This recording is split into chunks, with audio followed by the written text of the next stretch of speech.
ठरलं तर मग मालिकेच्या येणाऱ्या भागामध्ये एक जबरदस्त ट्विस्ट आपण पाहणार आहोत। अखेर आता सायली सर्वांसमोर प्रतिमा जिवंत असल्याचा सत्याचा मोठा खुलासा करणार आहे। सायली स्वतः आता प्रतिमाचा ॲक्सिडेंट होण्यापासून तिचा जीव वाचवणार आहे व त्यानंतर अर्जुन सायलीला आता जिवंत प्रतिमा दिसता क्षणी ते प्रतिमाला आता घरी घेऊन जात सुभेदारांना मोठा आनंदाचा धक्का देणार आहेत। जिवंत प्रतिमाला पाहताच आता अख्खा सुभेदार परिवार हादरणार आहे।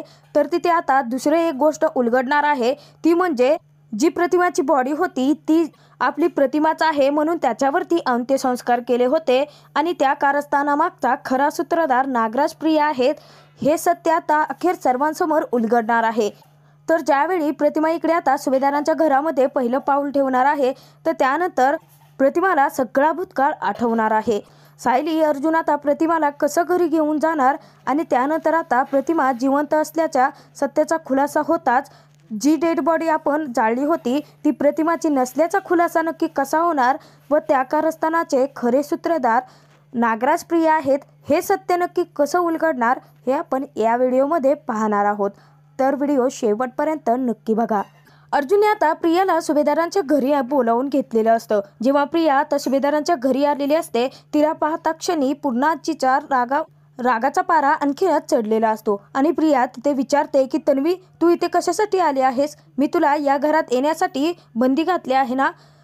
ती अश्विनला सांगते की अश्विन, आत्ताच्या आत्ता रविराजांना फोन कर आणि तन्वीला इथून घेऊन जायला सांग। त्यावरती अर्जुन म्हणतो की 1 मिनिट पूर्णाजी, तन्वीला खरं तर मी बोलावून घेतलं आहे। तेव्हा कल्पना सायलीला मोठा धक्काच बसतो। खरं तर प्रियाला आपल्या जाळ्यात अडकवण्यासाठी अर्जुनची ही एक स्ट्रॅटर्जी असते। तेव्हा अर्जुन प्रियाकडे जातो आणि प्रियाचा हात पकडतो आणि तिला घरामध्ये घेऊन येतो। तेव्हा अर्जुनने या सगळ्यांबद्दल आता सायलीला कसलीच कल्पना दिलेली नसते। त्यामुळे सायली अर्जुनला सांगते की तुम्ही प्रियाला या घरामध्ये आणून खरंच खूप मोठी चूक करत आहात।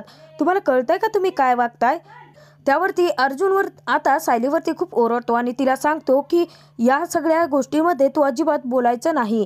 त्यानंतर तो पूर्णाजीला म्हणतो की पूर्णाजी, तन्वीला तू माफ करावं असं मला वाटतं।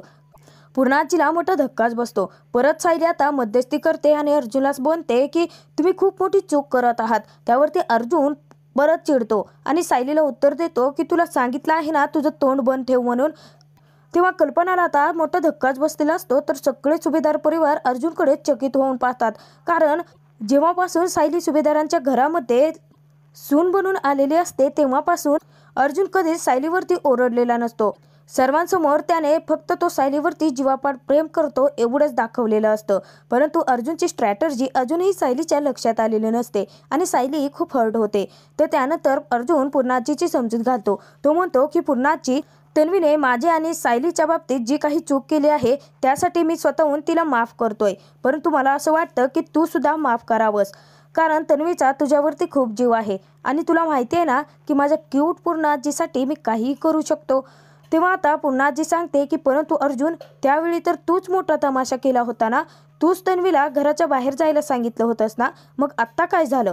तेव्हा आता पूर्णाजीला अर्जुन सांगतो की असंही पूर्णाजी, तन्वीला आता आपल्याशिवाय कोणी आहे का? आणि तिच्या बाहेर जास्त मित्रमैत्रिणीही नाही आहेत। त्यामुळे सगळ्यात जास्त जर तन्वीचं बोलणं कोणाशी होत असेल तर अस्मिता ताईशी होतं, हो ना? ती खूप हर्ट झाली आहे, तिला तिच्या चुकीची जाणीव झाली आहे आणि तिला पश्चातापही होतोय। मग मला वाटतं की पूर्णाजी, तू तन्वीला माफ करावं।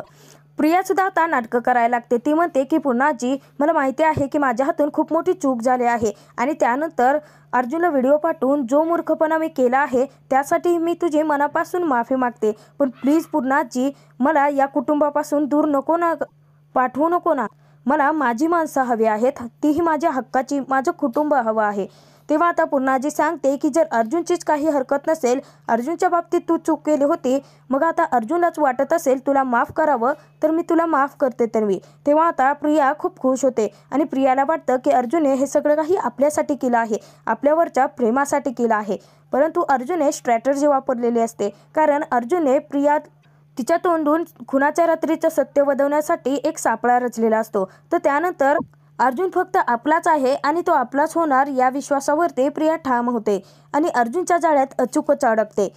या सगळ्या प्रकरणामुळे सायली मात्र खूप हर्ट झालेली असते. सायली अर्जुनशी अजिबात काहीही बोलत नाही. तर त्यानंतर दुसऱ्या दिवशी अर्जुन हा प्रियासोबत डेटला गेलेला असतो. तेव्हा आता तिथे अचानकपणे सायली जाते. सायली पाहते तर अर्जुन हा प्रियासोबत डान्स करत असतो. ते पाहून तर सायली अजून खूप चिडते. अचानकपणे अर्जुनचं लक्ष सायलीकडे जातं. तेव्हा आता सायलीला अर्जुन समजावत असतो. तो सांगतो की मिसेस सायली प्लीज माझ्यावरती विश्वास ठेवा. मी चुकीचं काहीच करत नाहीये. मधुभाऊंना सोडवण्यासाठी तर सगळं चाललं आहे ना. त्यावरती सायली आता चिडते आणि सांगते की मधुभाऊंचं केसचं नाव घेऊ ना तुम्ही तुमच्या मर्जीप्रमाणे वागताय सर. कालही सर्वांसमोर तुम्ही माझा अपमान केलात. तुम्ही माझ्यावरती ओरडलात. ते मी समजून घेतलं. परंतु आता तुमचं जे काही चाललं आहे ना ते ठीक नाही आहे. ती प्रिया खरोखर खूप चांगली मुलगी नाही आहे सर. ती कधी काय करेल आणि तुम्हाला कुठे अडकवेल सांगता नाही येणार. तेव्हा आता अर्जुन सायलीची माफी मागतो आणि तो म्हणतो की काल माझ्यामुळे तुम्ही हर्ट झालात त्यासाठी खरंच सॉरी. परंतु प्लीज तुम्ही मला समजून घेऊ शकता ना. तेव्हा आता सायली म्हणते की नाही सर मला ना अजिबात या बाबतीत काहीच बोलायचं नाही आहे. आणि सायली रागानेच तेथून आता निघून येते. तर अर्जुन तिचा पाठलाग करत सायलीला हाका मारत आलेला असतो. सायलीला अर्जुन समजावणार इतक्यात आता सायलीचं लक्ष एक रोड क्रॉस करणाऱ्या महिलेकडे जातं. ती महिला आता दुसरी तिसरी कोणी नसून सायलीची खरी आई प्रतिमा असते, जी की आता रस्ता क्रॉस करत असते. अचानकपणे आता मोठा टेम्पो तिथून जात असतो. तेव्हा आता प्रतिमाचं लक्ष तिकडे नसतं. सायली आता पटकन पळत येते आणि प्रतिमाला धक्का देऊन तिचा जीव वाचवते. तेव्हा प्रतिमा सायलीचे आभार मानते आणि त्यानंतर प्रतिमा निघते. सायली आता विचार करते की हा चेहरा मी कुठेतरी पाहिला आहे. सायली परत तोच चेहरा आठवते. इतक्यात तिथे अर्जुन येतो आणि अर्जुन आता सायलीची माफी मागायला लागतो. तिला कन्व्हिन्स करत असतो. तेव्हा आता सायली म्हणते की 1 मिनिट सर, मी आता ज्या महिलेचा जीव वाचवला होता ना, ज्या ताईंचा जीव वाचवला होता ना, मला असं वाटतं की त्या प्रतिमा आत्या आहेत. तेव्हा आता अर्जुन विचारतो की काय मिसेस सायली तुम्ही असं कसं काय म्हणू शकता. अहो आपली प्रतिमा त्या आता आपल्यामध्ये नाही राहिली आहे आणि आपण सर्वांनी मिळून त्या बॉडीवर ते अंत्यसंस्कार केला होता ना आणि तसंही तन्वीचे DNA त्या बॉडीशी मॅच झाले होते ना, मग तुम्ही असं का म्हणताय. तेव्हा आता सायली म्हणते की माहीत नाही सर, परंतु मला त्यांचा चेहरा ओळखीचा वाटतोय. त्यांच्या चेहऱ्यावरती व्रण आहेत. नक्की त्या प्रतिमा आत्याच होत्या. सर आपल्याला थांबून नाही चालणार. मला ना त्यांना भेटायचं आहे. तेव्हा आता अर्जुन म्हणतो की ठीक आहे तुम्ही रिलॅक्स व्हा, आपण शोधूयात त्यांना. तर सायली अर्जुन आता प्रतिमाला शोधत असतात. अचानकपणे आता प्रतिमा त्यांना दिसतेही आणि त्यानंतर सायली पटकन पळत आता प्रतिमाकडे जाते आणि प्रतिमाला पाहता क्षणी आता सायली खूप खुश होते. तर ती अर्जुनला सांगते की सर या आपल्या प्रतिमा आत्याच आहेत.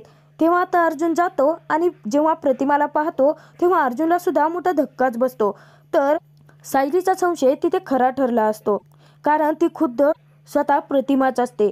तेव्हा आता अर्जुन तिथे ढसाढसा रडायला लागतो तिला पाहून. तर सायली प्रतिमाला कन्व्हिन्स करते. ती म्हणते की प्रतिमा आत्या तुम्ही इथे काय करताय. प्रतिमा आता इशारे करून तिचं नाव प्रतिमा नाही आहे तर कविता आहे हे सांगण्याचा प्रयत्न करत असते. तेव्हा आता आपल्या प्रतिमा आत्याला साधं बोलता येत नाहीये. तिची वाचा गेली आहे. त्यातून चेहऱ्यावरती एवढे सारे व्रण निर्माण झाले आहेत.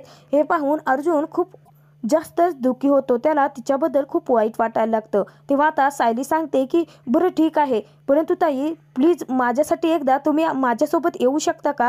तुम्ही आमच्या प्रतिमा आत्याच आहात आणि तुम्हाला असं वाटतंय की तुमचं नाव वेगळं काहीतरी आहे हो ना. तेव्हा आता प्रतिमा मान डोलावते आणि होकार देते. तर त्यानंतर सायली हात जोडते आणि प्रतिमाला सांगते की प्लीज प्लीज फक्त आमच्यासोबत थोडा वेळ तुम्ही चला. तुमच्या खरी ओळख काय आहे याची तुम्हाला नक्कीच जाणीव होईल. तेव्हा आता प्रतिमासमोर तिने हात जोडलेले असतात. तेव्हा प्रतिमा इशारे करून सांगते की ठीक आहे. तर त्यानंतर सायली ही सुभेदारांच्या घरामध्ये जाते. तोपर्यंत अर्जुन पाठीमागून आता प्रतिमाला घेऊन येत असतो.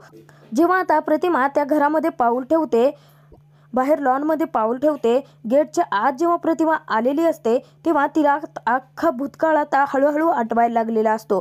ती डोक्याला हात लावते. तेव्हा आता अर्जुन घाबरतो आणि विचारतो की काय झालं प्रतिमा त्या, तू ठीक आहेस का, तुला काही होतंय का. तोपर्यंत आता सायली घरामध्ये गेलेली असते. सायली आता जोरजोरात हाका मारून सगळ्यांना खालती बोलावून घेते. तेव्हा आता सायलीला कल्पना विचारते की सायली अगं इतकी हाका का मारतेस, काय झालं आहे बाळा. तेव्हा आता पुन्हा येते आणि विचारते की सायली काय झालं, तू सर्वांनाच हाका मारून का बोलावतेस. तेव्हा आता सायली सांगते की सर्वांसाठी एक आनंदाची बातमी आहे. पुन्हाजी तुम्ही आतापर्यंत ज्या क्षणांची वाट पाहत होता ना, अखेर तो क्षण आला आहे. आपण इतके दिवस ज्या माणसाची आपण आतुरतेने वाट पाहत होतो ती व्यक्ती स्वतः आली आहे. तेव्हा आता सायली जे कोड्यात बोलत असते ते कोणाला काही समजतच नाही. तर त्यानंतर तिथे आता पुन्हा विचारते की अगं सायली, नक्की काय म्हणायचं आहे तुला ते तरी सांग. तेव्हा कल्पना म्हणते की हो की अगं सायली, स्पष्टपणे सांग ना काय झालं आहे ते. तेव्हा आता सायली सांगते की पूर्णाची आपण प्रतिमा आत्याची बॉडी समजून जी बॉडी जाळली होती ना, त्या आपल्या प्रतिमा आत्या नव्हत्याच. त्यावरती प्रताप म्हणतो सायली कसं शक्य आहे. आता रविराजने स्वतः तन्वीचे DNA त्या बॉडीशी मॅच करून बघितले होते ना, मग ते मॅच झाले होते आणि ती बॉडी प्रतिमाचीच आहे हे सिद्ध झालं होतं ना. त्यावरती आता सायली सांगते की नाही बाबा, नक्कीच काहीतरी गडबड झाली होती. मी याआधीही तुम्हा सर्वांना सांगितलं होतं की ती जी बॉडी आपण घरामध्ये आणली आहे ती आपली प्रतिमा आत्याची आहे असं मला वाटतच नव्हतं. कारण जर तसं असतं तर मला त्या दिवशी रडू आलं असतं. छोट्या छोट्या कारणावरून मी किती रडते माहिती आहे ना आई तुम्हाला. मग त्या दिवशी मला साधं डोळ्यात पाणी आलं नव्हतं. मी सांगते ना प्रतिमा आत्या जिवंत आहेत. तेव्हा आता अस्मिता म्हणते की तुझं जर डोकं फिरलं असेल ना सायली, तर वरती तुझ्या रूममध्ये जा आणि आराम कर. नसेल ना तर अर्जुनला एका डॉक्टरकडे तुला दाखवायला सांग. तेव्हा आता सायली सांगते की अस्मिता ताई प्लीज माझ्यावरती विश्वास ठेवा.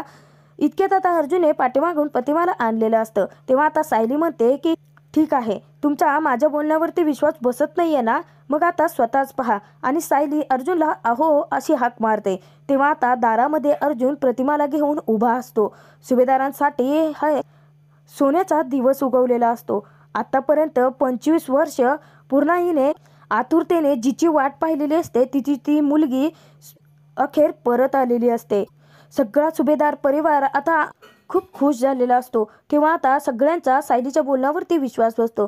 तर पूर्णाई, कल्पना हे सगळेजण प्रतिमाला घट्ट मिठी मारतात, तिच्याशी बोलत असतात. तर पूर्णाई रडतच म्हणते की प्रतिमा अगं कुठं होतीस इतकी वर्ष, आम्ही किती आतुरतेने वाट पाहिली आणि तुझ्या चेहऱ्यावरती हे व्रण कसले, माझ्या मुलीची काय अवस्था झाली आहे. तेव्हा आता सायली सांगते की पूर्णाची आपल्यासाठी एक वाईट बातमी आणखीन एक आहे की प्रतिमा त्या बोलू शकत नाहीत. तेव्हा आता तिथे घरातल्या सर्वांना मोठा धक्का बसतो. तर कल्पना विचारते की सायली तुला प्रतिमा नक्की कुठे भेटली ग. तेव्हा आता सायली घडला सगळ्या ॲक्सिडेंटचा प्रकार सांगते. तर त्यानंतर आता पूर्णाजी स्वतःहून सायलीचे आभार मानते. ती म्हणते की खरंच आज तुझ्यामुळे माझी प्रतिमा मला परत मिळाली. तेव्हा आता अर्जुन म्हणतो की आजी मी सिनियरला पटकन फोन करतो आणि घरी बोलावतो. आता आनंदाची बातमी त्यालाही मिळायला हवी ना. तर प्रतिमा आता इशारा करून सगळं काही कल्पनाला सांगत असते की तिचं नाव प्रतिमा नाही आहे. प्रतिमा वेड्यासारखी इकडे तिकडे सुभेदारांच्या घरामध्ये आता पाहते. कारण प्रत्येक ठिकाणी प्रत्येक भिंतीवर सुभेदारांच्या घरात फक्त आणि फक्त प्रतिमाचे आणि छोट्या तन्वीचे फोटो लागलेले असतात. तेव्हा आता प्रतिमाला अचानकपणे ॲक्सिडेंटचा तो प्रसंग आठवायला लागतो आणि प्रतिमा तिथे आता डोक्याला हात लावते. तिला आता काहीच सुचत नसतं. तेव्हा आता घरातले सर्वच जण खूप घाबरतात. तर अश्विन तिथे सांगतो की प्रतिमा त्या पॅनिक झाली आहे. अचानकपणे तिला आपण इथे घेऊन आलो ना, कदाचित तिला पूर्वीचं काही आठवत नसेल आणि आता आपल्या घरी आल्यानंतर एखादी गोष्ट आठवली असेल, असं होऊ शकतं. पूर्णाजी आपण त्यांना ना आराम करायला देऊयात आणि त्यानंतर आपण त्यांच्याशी बोलूयात. तोपर्यंत सिनियरला आपण बोलावूयात. सायलीने अखेर प्रतिमाला सुभेदारांची भेट घडवून आणलेली असते आणि सुभेदारांसाठी तो सोन्याचा दिवस उगवलेला असतो. तर त्यानंतर आता रविराज येताच प्रतिमा जिवंत असल्याचा सत्याचा उलगडा होता क्षणी आता रविराज त्या खोट्या डेड बॉडीचा शोध कसा घेणार व त्यानंतर सत्य समजताच खरे सूत्रधार नागराज प्रिया आहेत हे सत्य कसं उलगडणार व प्रतिमा आता स्वतःहून सुभेदारांच्या घरी राहायला तयार होणार का, तिला तिचा घडलेला भूतकाळ आठवणार का, हे पाहणं खूप मनोरंजक ठरणार आहे. हे पाहण्यासाठी आत्ताच आपल्या चॅनलला नक्की सबस्क्राईब